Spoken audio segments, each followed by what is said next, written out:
i-share ko sa inyo yung pinagdadaanan ko sa twin flame journey ko bago ko nag-gather knowledge and understanding sa buhay ko na to.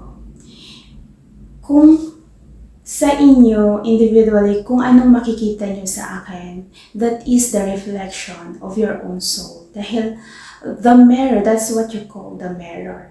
Ang mirror na tinatawag kasi is our own reflection, but to our neighbor. Kung anong makikita mo sa kapwa mo, that is your inner reflection of your own soul. Kaya kung masama ang tingin nyo sa akin, just evaluate yourself and see kung saan ba nanggagaling yung feelings na ganon. So kung makikita nyo din yung kabutihan sa akin, evaluate nyo din yung sarili nyo. Dahil kung ano ang nararamdaman nyo at nakikita nyo sa kapwa nyo, that is present sa sarili nyo individually. That is the mirror of your own soul. Kaya po, siguro sa iba merong insecurities and meron silang mga parang hindi nila maiintindihan. But I want to share na bago man po ako, narating ko yung deeper knowledge and understanding in a field of spirituality dahil po sa wisdom of God's love. Dahil mas pinili ko po talaga aralin yung love. Dahil I want to be unique and gusto ko iba yung field na tatahakin ko. Dahil wala pa naman kasing nangahas na mag-aral ng salitang love. So, hindi din naman biro ang dadanasin mo kapag nag-aaral ka. Dahil when I was in the field of spirituality, mas mahirap doon ang buhay. Dahil to face your own darkness, dahil wala pa akong guidance at that time, walang nag-train sa akin, walang nagtuturo sa akin, wala akong malalapitan, walang nakakaintindi sa akin. All my trials in the field of spirituality, I face it alone. Dahil lang talaga sa pag-ibig kung bakit ako nagkaroon ng courage and strength dahil gano'n sa twin ko. Dahil na-inlove ako sa soul level at na-inlove ako sa enemy ko. So, I fall in love in a soul level bago ko siya na-meet in this physical human world. And then, in this physical human world, sinaktan niya ako ng hindi lang isa, pero ilang beses niya ako sinaktan. But, to use the love, I rather to forgive kaysa sa i-hold ko yung pain na yon sa sarili ko. So, I always let go by doing a forgiveness. Repeatedly lang po yan. Every time na may mali, forgive lang and forget. Ganon po ako doon. Kaya nare-refresh ko yung sarili ko by doing a forgiveness all the time. Na merong pag mayroong isang event o feelings na nagbabother sa akin na parang hindi ako mapakali, I try to examine the event. Bakit ganito yung pakiramdam ko? Then I try to forgive the event and to understand what lesson I learned. That's the time na magiging okay yung pakiramdam ko. Dahil I learned the lesson, just speak out the truth na nararamdaman mo sa sarili mo. That is the way to let go ng mga events sa past natin na dulot na nga ng mga pain na yun na nararanasan natin for our daily life. So, nag-start ako doon na kasi sa soul level kasi bago mo kasi ang madadala mo lang doon is yung wala kang katawan but only a soul. Next time I will explain kung bakit kaya natin. There is a lot of way na ka-enter tayo into a soul level.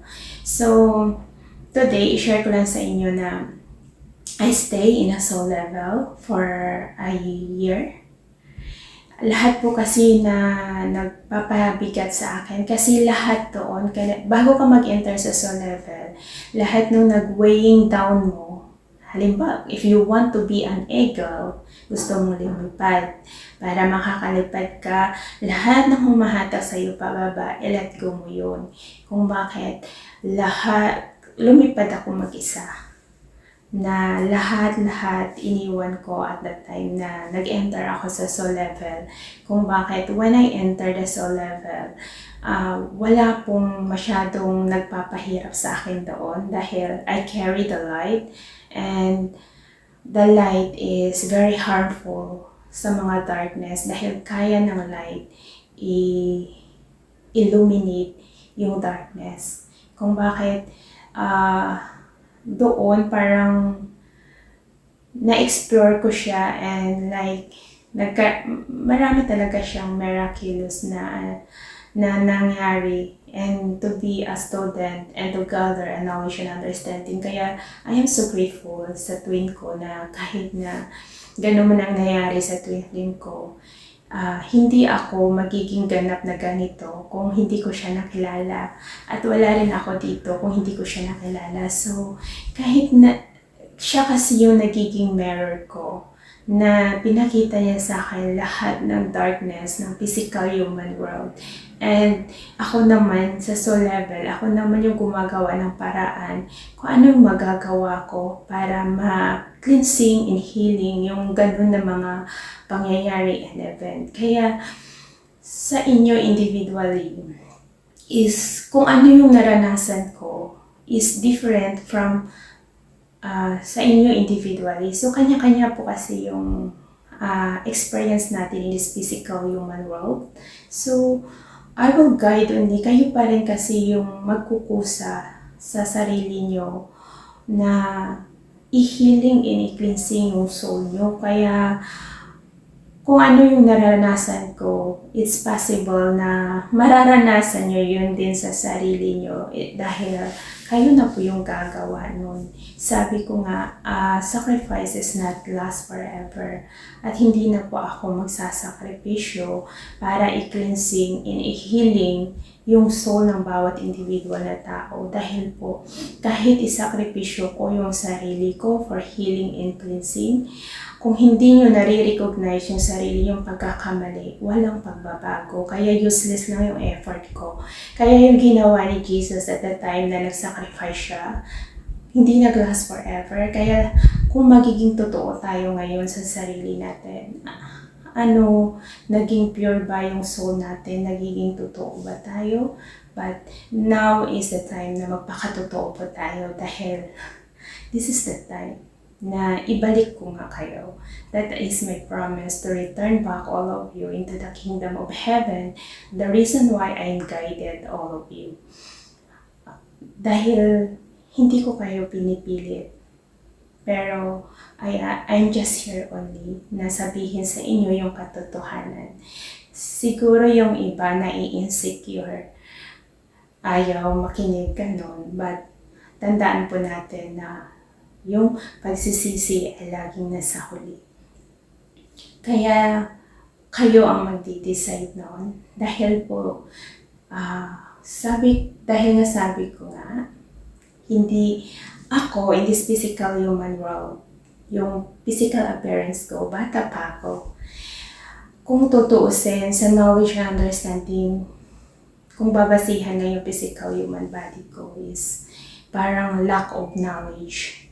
Pero hindi po kasi yung physical human body ko ang nagtuturo sa inyo. Yung nagbibigay ng karunungan sa inyo ay yung soul na nabuhay ng ilang years na. Dahil siya nga yung pioneer ng soul. Dahil sinabi ko na kung ano yung past life ko, sa kanya din tong soul na to, sa aking physical body, kaya hati kami. Akin lang yung katawan, sa kanya yung soul. I'm here lang to be a bridge between the soul and a physical human body. Andito ako para tumulong sa inyo individually. Kaya, kung ano yung makikita niyo sa akin, that is your own reflection ng soul niyo. That is the meaning of the mirror.